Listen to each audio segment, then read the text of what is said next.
It started with whispers in the halls of power, late-night talks, cryptic diplomatic cables, veiled warnings exchanged between capitals. Folks on the news yelled about nuclear ambitions, territorial threats, and shattered negotiations. But no one truly understood the human story beneath the headlines. What everyone saw and what no one could ignore was that after months of rising tension, something dark had finally snapped. The United States, battered by years of missile threats, proxy skirmishes, and covert cyber strikes believed to be linked to Iran's Revolutionary Guard, drew a line in the sand after one bloody morning that would forever change the course of history. A precision strike code named Midnight Hammer obliterated 3 critical nuclear sites deep inside Iran. Leaders in Washington said it was a preventive action, meant to stop a nuclear nightmare before it ever unfolded. Victories were declared on social media, flags waved, but for the millions watching,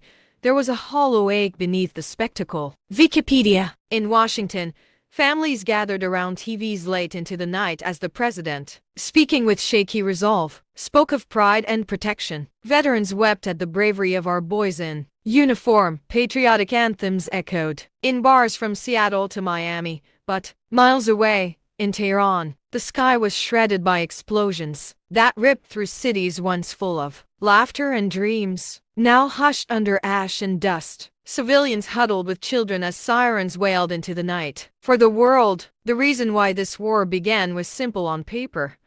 Negotiations had failed, trust had frayed, and fears, real or imagined, had topped out into the most violent rebuttal in decades. But for those with hearts still beating beneath rubble and blood, it was something far deeper, a sense of betrayal, loss, and a yearning for justice that could never be quenched by missile or diplomatic decree. BusinessUpturn.com. On or Global Reckoning, a place where grief and fury merged into long threads of testimonies. One user wrote, "We didn't choose this fight. They told us peace was close. Then the night sky belonged to bombs." Another replied simply, "Revenge isn't war. War is revenge." And in every quiet corner of that fractured world, in the tear-streaked faces of mothers, the hardened eyes of soldiers, and the silent prayers of those who lost everything, the storm that had begun with a single strike was about to roar louder than anyone could have imagined. 3 days after Midnight Hammer, the world stopped pretending this was just a limited operation. The retaliation came at dawn. It wasn't loud at first. It was quiet, calculated, coordinated.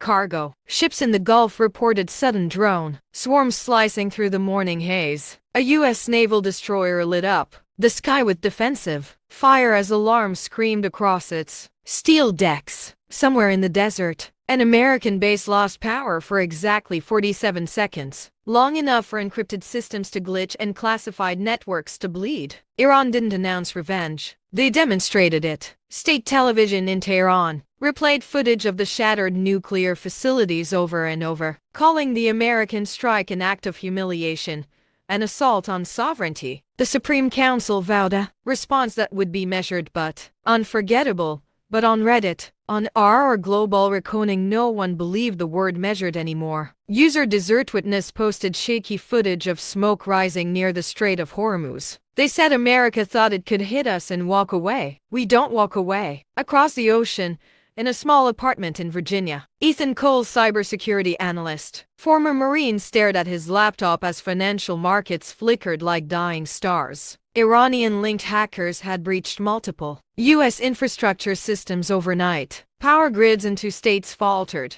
Airports delayed departures. Hospitals switched to emergency protocols. This wasn't missiles alone. This was revenge through wires. Was it the strike on the nuclear sites? Was it Iran's backing of proxy militias months earlier? Or was it years of sanctions, assassinations, and collapsed treaties that planted the seeds long ago? The official reason for the war remained national security. Washington insisted intelligence showed Iran was weeks from weapons capability. Tehran insisted it was sovereign defense and scientific advancement. Both claimed protection. But protection for who? By nightfall, Iranian ballistic missiles streaked toward U.S. allied positions in the region. Interceptors met them mid-air in violent bursts of light. Some got through. Casualty numbers were whispered before they were confirmed. Ethan refreshed the subreddit again. A new post climbed to the top. "You bombed our future. We'll burn your certainty." The comments were a battlefield of their own. Americans furious over fallen soldiers. Iranians grieving lost scientists and children. Outsiders begging for de-escalation. The digital world mirrored the physical one, divided, enraged, spiraling. In Washington,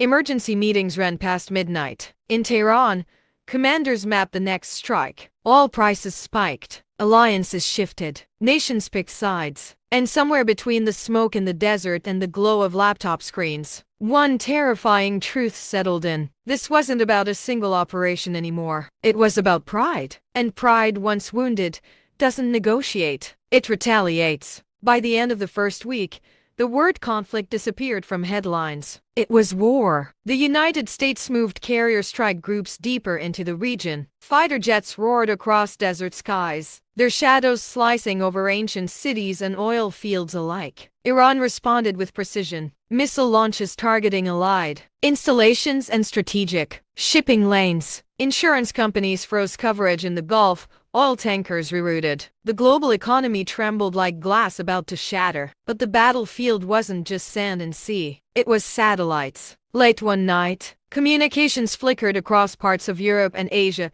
GPS signals glitched. Civilian flights scrambled to recalibrate. Intelligence agencies whispered about anti-satellite interference. The modern world built on invisible signals suddenly felt terrifyingly fragile. On our global reckoning, threads exploded faster than moderators could contain them. "This is bigger than revenge now," one user posted. "No," another replied. "This is exactly what revenge becomes." In Tehran, Leela, a medical resident who once dreamed of studying in Boston, worked 36 hours straight in an overcrowded hospital. She treated burn victims from a weapons depot strike. Washington claimed intelligence confirmed Iranian coordination with regional militias for broader attacks. Tehran declared it was defending against foreign aggression. Each broadcast framed the other as reckless. Each leader promised strength. Behind closed doors, diplomats tried to reopen back channels, but pride had already hardened. When a missile slipped past defenses and struck near a U.S. logistics hub, killing dozens, the American response was immediate and overwhelming. Strategic infrastructure deep inside Iran was hit: energy facilities, radar systems, command centers. The night sky over multiple provinces glowed red. And then the unthinkable rumor began trending online. Was another nation preparing to join? Alliances shifted publicly. Some countries called for restraint. Others mobilized quietly. Markets plunged. Protests erupted in cities from London to Jakarta. Students carried signs reading, "Not in our name." On Reddit, Ethan posted for the first time, "I used to believe war was strategy. Now it feels like ego with missiles." Leela read that post during a rare 5-minute break. She didn't know who Ethan was. She didn't know he lived thousands of miles away. But she replied anyway, "Ego doesn't bleed. We do." Within hours, their exchange was shared across platforms. Strangers from opposite sides speaking without threats, without slogans, just grief. But while ordinary voices reached across oceans, governments doubled down. Cyber attacks intensified. Drone warfare expanded. Naval confrontations edged closer to catastrophe. The lines had been crossed. And history had never been kind to those who believed they could redraw them later. Because once revenge becomes identity, there's no easy way back. The 10th night arrived without stars. Smoke from burning refineries drifted across borders, turning sunsets into bruised streaks of orange and black. The air itself felt heavy, like the world was holding its breath. Military analysts stopped predicting outcomes. Now they measured survival. In the Gulf, 2 naval vessels shadowed each other in tense silence. Radar locked, fingers hovering over triggers that could rewrite history in seconds. One misread signal, one nervous commander. That was all it would take. Then it happened. A missile launched, not nuclear, but close enough to ignite panic across continents. Interception systems screamed to life. The projectile was destroyed mid-air, exploding into a blinding artificial sunrise. Debris rained into dark waters. But the message was clear. Limits were dissolving. In Washington,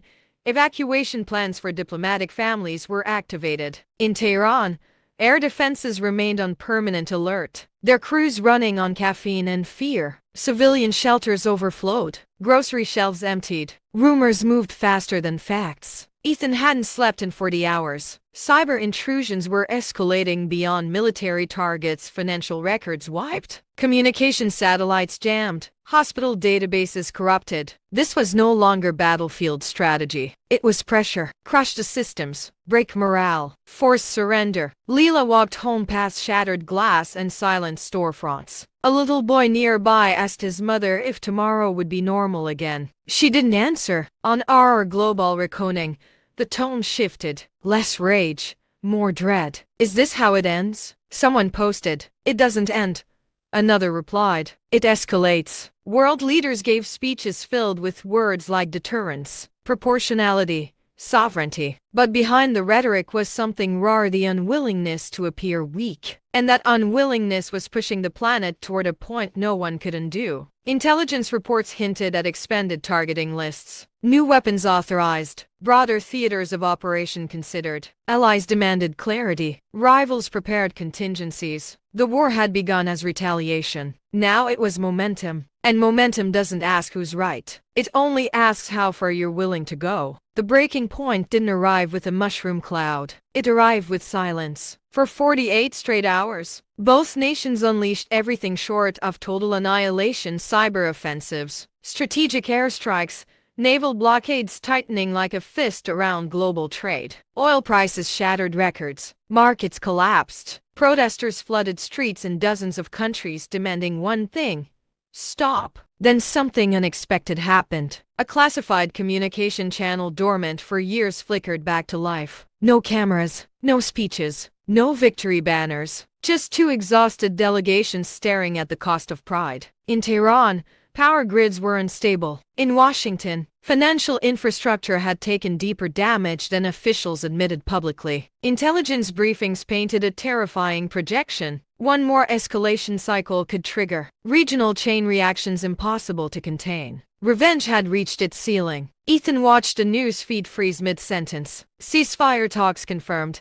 The banner finally read. He didn't cheer. He just exhaled for what felt like the first time in weeks. Leela stood in the hospital corridor as whispers spread faster than gunfire ever had. It's stopping, someone said. No one celebrated. They were too tired, too aware of the names already written into memory. The ceasefire agreement was fragile conditional withdrawals, monitored zones, phased cyber de-escalation, international oversight of nuclear facilities. Washington framed it as strength through deterrence. Tehran framed it as resistance against aggression. Both claimed dignity. Neither claimed victory. On our global reckoning, the final viral thread read, "We wanted justice. We got ashes." The war had started over fear of weapons, fear of vulnerability, fear of losing influence. It accelerated through retaliation, each strike justified by the last. But it nearly ended civilization, not because of ideology, because of ego. In the aftermath,